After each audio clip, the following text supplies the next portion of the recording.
কিশোরগঞ্জের কোরবানির পশুর হাট মাতাবে উড়াল সড়ক নামের গরু, যার ওজন প্রায় ৩৫ মণ আর মালিক দাম হাঁকাচ্ছেন ১৫ লাখ টাকা। এর মধ্যে গরুটি কিনতে দেশের বিভিন্ন জায়গা থেকে পাইকাররা যোগাযোগ করছেন। ভালো দাম পেলে খামার থেকে গরু বিক্রি করতে চান মালিক। কিশোরগঞ্জের করিমগঞ্জ উপজেলার খৈরত গ্রামে উষা ডেইরি অ্যান্ড এগ্রো ফার্মে বেড়ে উঠছে ৩৫ মণের উড়াল সড়ক।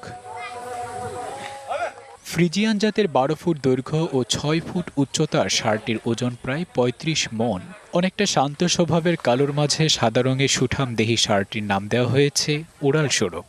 কুরবানির ঈদকে সামনে রেখে ৪ বছর বয়সী গরুটিকে প্রস্তুত করা হচ্ছে। প্রতিদিন ২০ থেকে ২২ কেজি দানাদার খাবার খায় গরুটি। খাবারের মধ্যে রয়েছে কাঁচা ঘাস, শুকনো খড়, গমের ভুসি, ধানের কোড়া, ছোলা ও মিষ্টি কুমড়া। সেই হিসেবে প্রতিদিন গরুটির পেছনে খরচ হচ্ছে ১২০০ থেকে ১৩০০ টাকা। আর গরুটার পিছনে প্রতিদিন খরচ হয় ১২ থেকে ১৩০০ টাকা।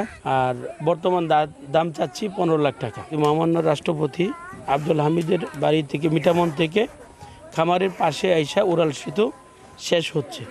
এই জন্য এলাকাবাসী এবং আমি নিজে এই গরুটির নাম রেখেছি উড়াল সড়ক। এই এলাকার মধ্যে সবচেয়ে বড় গরু হইল এটাই। বিশ্বমানের থার্মিক্স রড, সালাম স্টিল থার্মিক্স, দেশের একমাত্র থার্মিক্স রড। আমরা এই ইউনিয়নের মধ্যে নাকি অন্য ইউনিয়নে আছে কিনা জানি না, কোরবানি দিয়ে বিক্রি করে দিবেন নিয়ত করছে। যদি ভালো দাম পায় তবে সকলেই এলাকার যারা আছে অনেকেই নিয়ত করতেছে আমরা এইভাবে একটা গরু পালবাম। এবছর উড়াল সড়কের ওজন ১৪০০ কেজি ছাড়িয়ে গেছে বলে জানালেন চিকিৎসক। উড়াল শেরুক নামে একটি বেশ বড় একটি ষাঁড় তৈরি করেছেন, প্রায় ৩৫ মণ ওজন হবে। এটি আমাদের এবারের কুরবানির হাটে এটি অবশ্যই একটি চমক সৃষ্টি করবে। কিশোরগঞ্জ জেলায় এবার প্রায় ২ লাখ পশু কোরবানির জন্য প্রস্তুত। DBC news desk.